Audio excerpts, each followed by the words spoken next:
Well, hello and happy new year for our first session in 2024. It's so good to see you, and I'm glad that you are here joining in with us today. I hope that you had a good holiday, good Christmas, good happy new year, and all of that. But now remember our theme for this year. We are going to do more in 2024. All right, okay, let's get started. Our first series for this year is Living the Courageous Life. Living the Courageous Life. And our lesson is the anatomy of courage. Or, in other words, we are going to examine courage and see exactly what it is. Now, the background passage, you need to read this. Joshua 1 and 9. And it says, "Have I not commanded you? Be strong and courageous. Do not be terrified. Do not be discouraged." Why? "For the Lord your God will be with you wherever you go." Now, what a promise to take with you in 2024. And you need to learn it by heart and say it to yourself every day. Have I not commanded you? Be strong and courageous. Do not be terrified. Do not be discouraged. For the Lord my God will be with me wherever I go. Ooh, I tell you, you can do wonders in 2024. Then another background passage you need to look at, 2 Timothy chapter 1, verse 7. And you need to learn this one and practice it. "For God did not give us a spirit of timidity." Don't be timid, but a spirit of power, of love, and of self-discipline. All right? So that's what you need to remember. Then one more. Acts 4:13. I love this one. "When they saw the courage of Peter and John and realized that they were unschooled, ordinary men, they were astonished, and they took note that these men had been with Jesus." Woo! Now, when you go back, go to chapter 4 in Acts, start at verse 1. Because, see, when you see Peter and John were going into the temple, and there sat the man who was lame, and he was begging for alms. And they said, "Silver and gold have we none, but in the name of Jesus, get up and walk." And that's what I'm saying to you as we start 2024. In the name of Jesus, get up. Get up. Come out to Sunday school. Come out to church. Get involved. Join a ministry. And when they saw the courage of Peter and John, because they threw them in jail now. The Sanhedrin court threw them in jail, kept them there. But when they saw the courage of Peter and John and realized they were unschooled, that means they wasn't highly educated. They wasn't all like the scribes, the Pharisees, the Sadducees, and all that. They were astonished. And they took note that these men had been with Jesus. Now let me ask you this. What sign do you have, or what about you that people can look at and know that you have been with Jesus? Woo! Okay, the focal passage for the lesson. As the time approached for him to be taken up into heaven, Luke put it this way, and I love the way Luke put it. Jesus set his face toward Jerusalem, even though that means that he was determined to go to Jerusalem, even though he knew what was going to happen in Jerusalem, he still was determined to go. Now look at the study aim. This lesson is designed to encourage Christians to step out of their comfort zone and live more courageous lives. I tell you,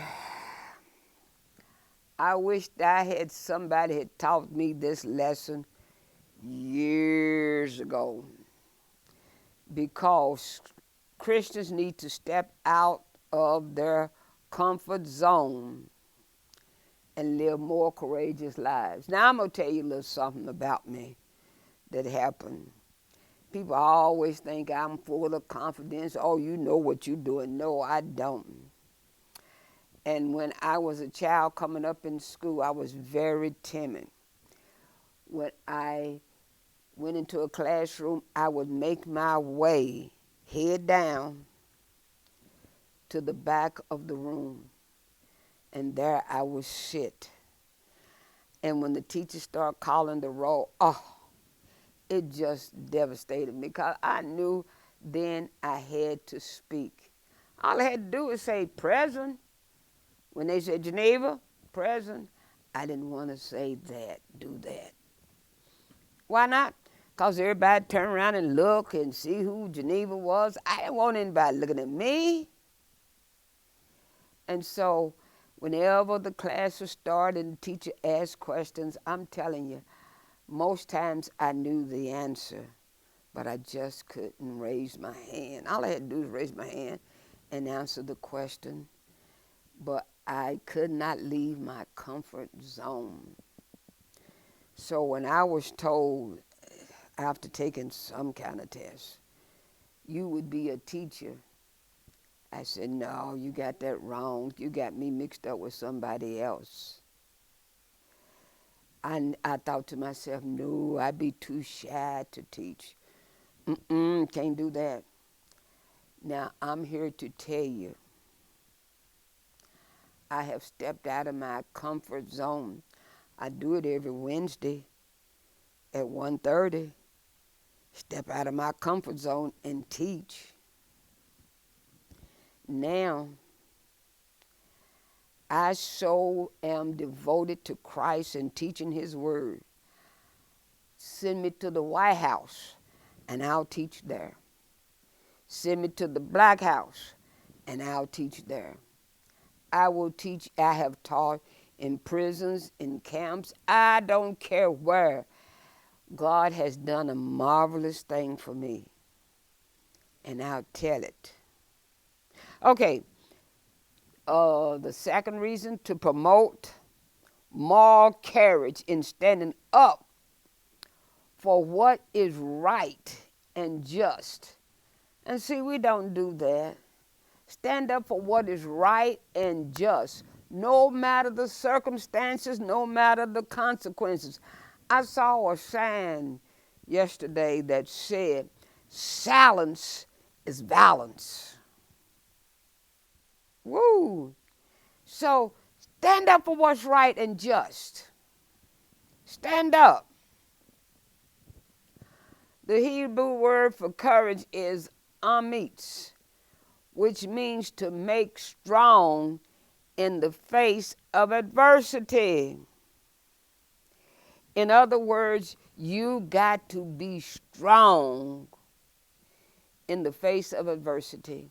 You cannot be timid. You cannot let things go. A Greek word for courage, the Greek word, not a Greek word, but the Greek word for courage is tharsio. Be encouraged or be cheerful. Authorus, to be daring.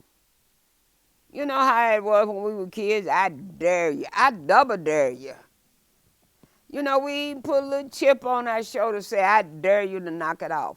Well, guess what? Since we have gotten older, we have lost that spunk, that fire. And yet, but when we look back and it said, do not be discouraged, for the Lord your God will be with you. That's when we can put a chip on our shoulder and tell anybody from the White House to the Our House to the governor's house to any house, knock it off. But we won't do that. So, to live the courageous life, here's what God has done for us. God makes us strong. And this is something, if you don't get anything else, get this. God does not always take the load off our backs. Sometimes God strengthens our back for the load. That is, ammeets, which is to be strong in the face of adversity. So when we face adversity,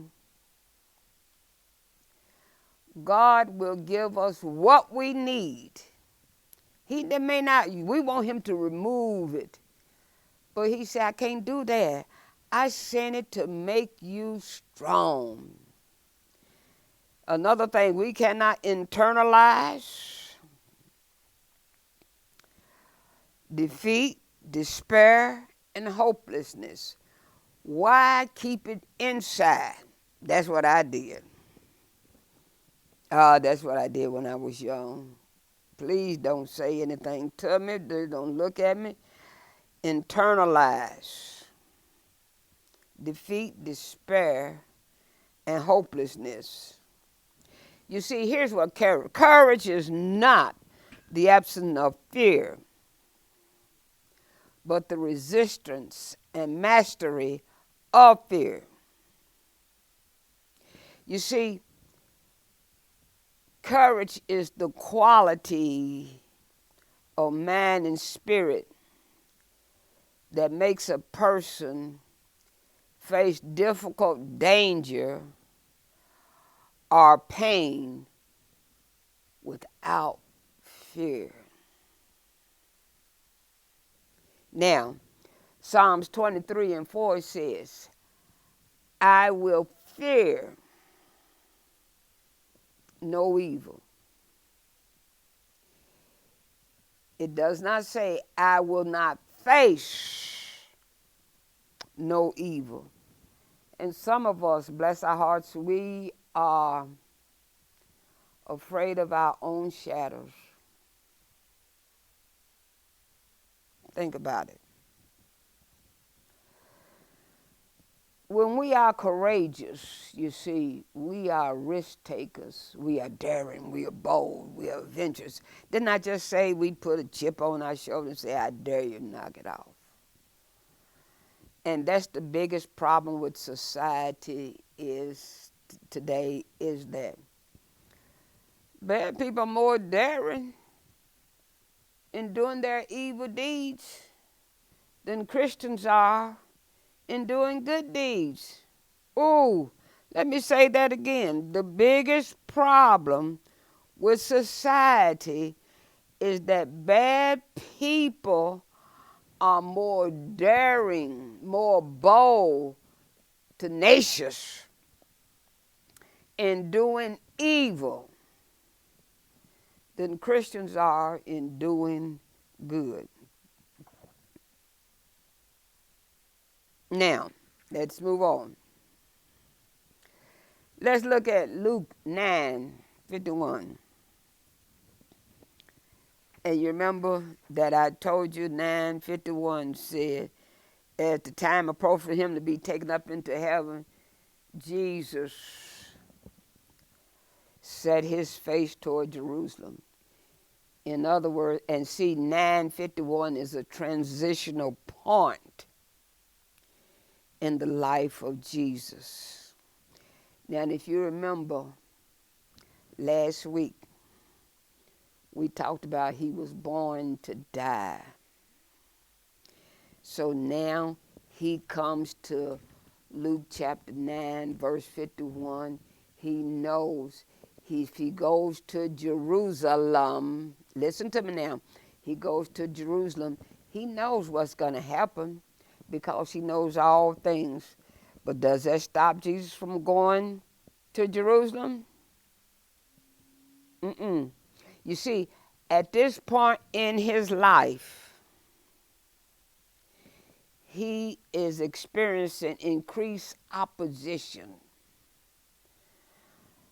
from the religious establishment, from the Pharisees, the Sadducees, the Herodians, everybody. Yeah, I said everybody. And for Jesus to go to Jerusalem, this meant extreme opposition and the possibility of great peril. The possibility of him being put to death. But, watch this, Jesus, aware of his fate, which would include betrayal, arrest, trial, and crucifixion, resolved to move forward toward Jerusalem and fulfill his mission of redemption. Now, when I was teaching the other day, Sunday, you know, we talk about born to die. And it said in there that, see, Jesus always knew that he was coming to die. I said, do you think I'd go out that door if I knew somebody was outside waiting to kill me? You think I'd go out that door? Ain't no way. Not me. Okay, you can talk about courage, you can talk about whatever. I ain't going. I'm not going to have this, but they just have to kill me. Not this kid. But look at Jesus. And this is why we look at Jesus. Because he has said to us, I will not leave you, I will not forsake you. Have I not commanded you to be strong and courageous? Do not be terrified. Do not be discouraged. For the Lord your God is with you wherever you go. I'd probably be ready to say, well, you go out there first, Jesus. And that's unnecessary for me to say. Why? Because he's already in front of me. Woo! Now, so, but Jesus, he is going to Jerusalem. And he was aware of his fate and his betrayal and everything that's going to happen. So, would you say Jesus was afraid to go to Jerusalem? I can't hear you. Oh, okay. You said, Jesus, most of you said, I heard you. No, she's not afraid to go no Jerusalem. So would you say Jesus had courage? Okay, you say he does. Well, we cannot credit Jesus with courage if he does not possess fear. I mean, makes sense, don't it? If he didn't fear, then he would know what courage is. And that is not the absence of fear. Courage is not the absence of fear. but the resistance and mastery of fear. And Jesus exhibited this in the Garden of Gethsemane. He exhibited fear of the cross. Ooh, I don't blame him. I don't blame him. You got to remember that he is human. He divine, yes. He could walk on water, but he had to drink water.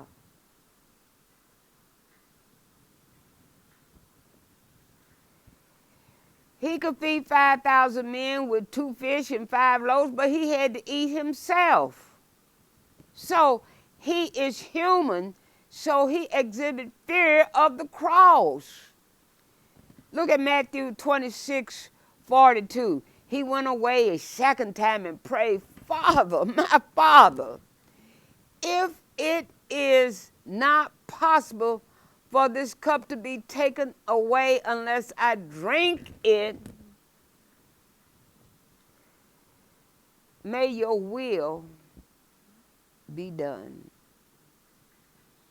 That's powerful.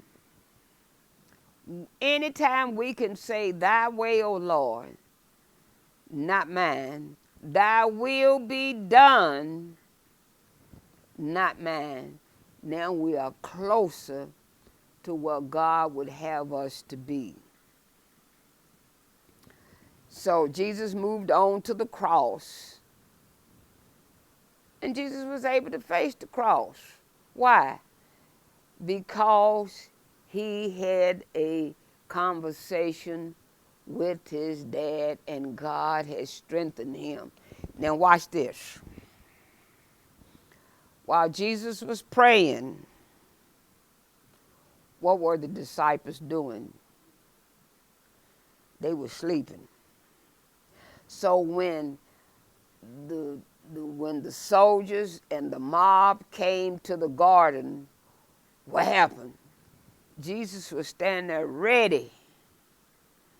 And the disciples were tucking tail and running. In fact, Mark said, and he didn't say who it was, he said one of them ran so fast he ran out of his clothes. So you know that joker had to be scared. I don't know how you run out of your clothes unless something snagged him and he thought it was a soldier and he had to get away. But remember, the Hebrew word for courage is amitz, which means to make strong in the face of adversity. So we see that Jesus had been made strong in the face of adversity. He was not only made strong, but he was also encouraged. And because of the encouragement, he was daring. Why? All because he prayed in the Garden of Gethsemane. Woo!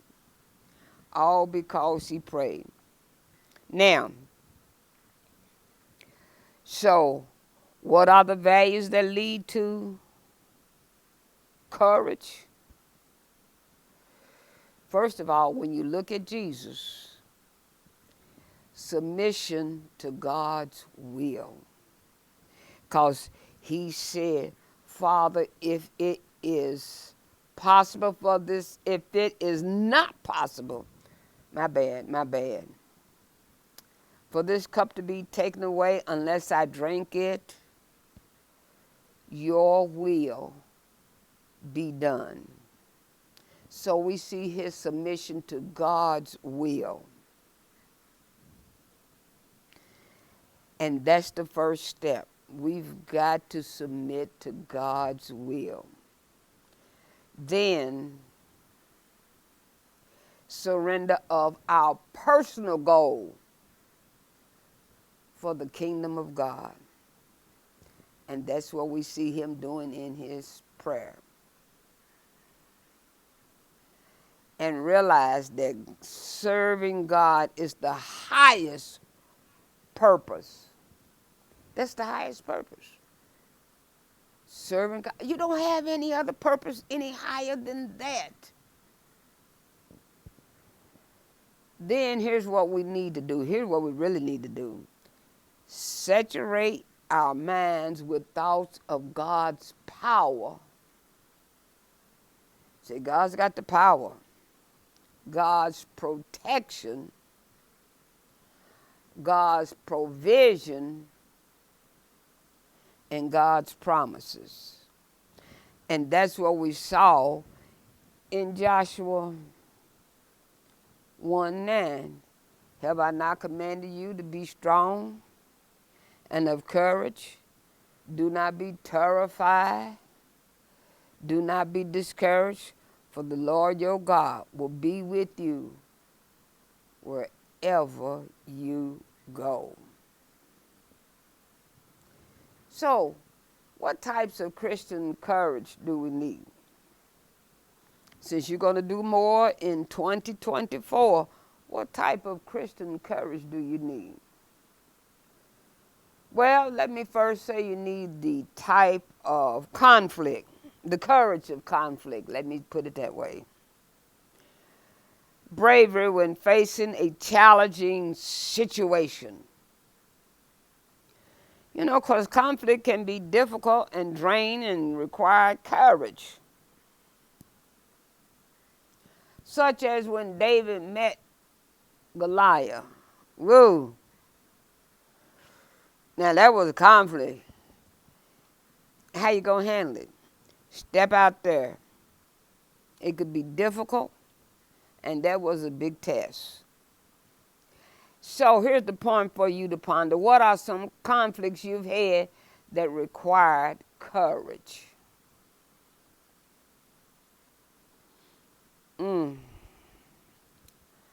Well, just sitting here teaching this to you is something that I had to overcome.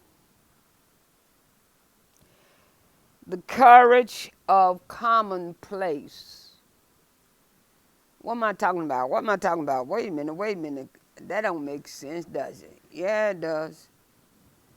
When you are doing the right thing and you're not being recognized or appreciated, and you know that can get Christians like nothing else. There are no drum beats, awards, and no one asks you to come out and take a bow. But you do the right thing anyway, just because it's the right thing. You know, because you got a lot of folks that look at me, look what I've done. Give me my praise. Let the band play. Let the whistles blow. Let the horns throw the confetti. But guess what? When that doesn't happen, what are you going to do? Do the right thing. Then there's the courage of conscience. We had conflict, we had commonplace, and now conscious. Ain't that right? Yeah, now conscious. Jesus faced his Jerusalem. He knew what was going to happen. The Hebrew boys knew that they were going to get put in the fiery furnace. But they said, still ain't going to bow. Ain't bowing. Daniel, he said, when they said you can't pray, he went to the window, opened up the window to the east, and got down and prayed. Esther, she said, if I perish, I perish, but I'm going to see the king. W.E.B. Du Bois. And you know, they really was on his track. But guess what? Didn't make him no difference. He was yet involved in starting the NAACP. He wasn't able, late in his life, he wasn't able to take a part in the marches that we did in the 1950s and 60s, but he has set the way. Claudette Colvin, you probably think, who is that? Well, I tell you what, go and Google her. Because here's what you're going to find out. She's the first person in Montgomery, Alabama, same bus company, same everything. She refused to get up, give her seat to a white lady on the bus. You say, oh, she's gone off. It's Rosa Parks. Yes, it was Rosa Parks, but Claudette Colvin, 15-year-old girl, she did it 6 months before Rosa Parks. So why didn't she get it? The accolades. Rosa Parks is known as the mother of oh Lordy, done gone on off, yeah, of social justice and all that. What happened to Claudette? Well, she was 15. She had hair like mine. She was dark complected. And so the opposite, the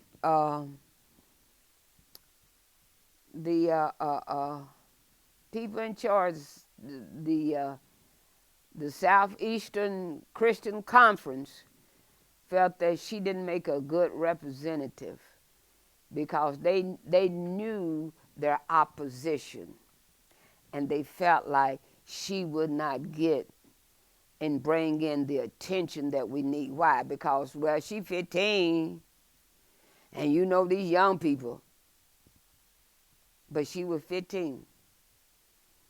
And see, we don't know it. And then she didn't have good hair. I said it. She didn't have good hair. And she wasn't light enough. Ooh, don't get me started. She wasn't light enough. And then, can I tell you another thing? She was pregnant. And so, 6 months later, when Rosa Parks sat down, she had it was a woman, and she was light enough, hair was good enough, old enough. And so she was gotten. Medgar Evers, you know, he was killed going into his home, but in Mississippi, but old Medgar, he stood up for what was right. And Nelson Mandela, you know his life. So what happened is they had the courage of conscience, do what was right. Nothing is diminishing Christianity like timidity.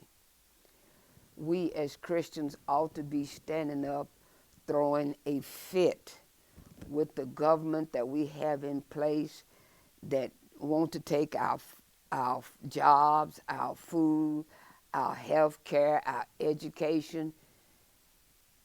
See, the lack of bold and daring Christians is what is diminishing Christianity.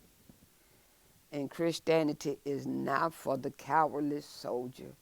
It is for the heroic. To be effective in our world today, we must have both in the pulpit and the pew. We do not need some wishy-washy preacher in the pulpit and wishy-washy constituents in the pews. We must be willing to lay our lives down for Christ and his cause. So just let me say this. Courage is not the absence of fear, but the resistance and mastery of fear. The phrase, fear not, appears in the Bible 365 times. So there is a fear not for every day in the year of 2024. And when you are facing a challenge, look to God. to make you strong and courageous. Because she said, do not be discouraged, for the Lord your God will be with you wherever you go. What fears you need to face that are making you timid? Face them. In 2024, set bold, daring, and courageous goals.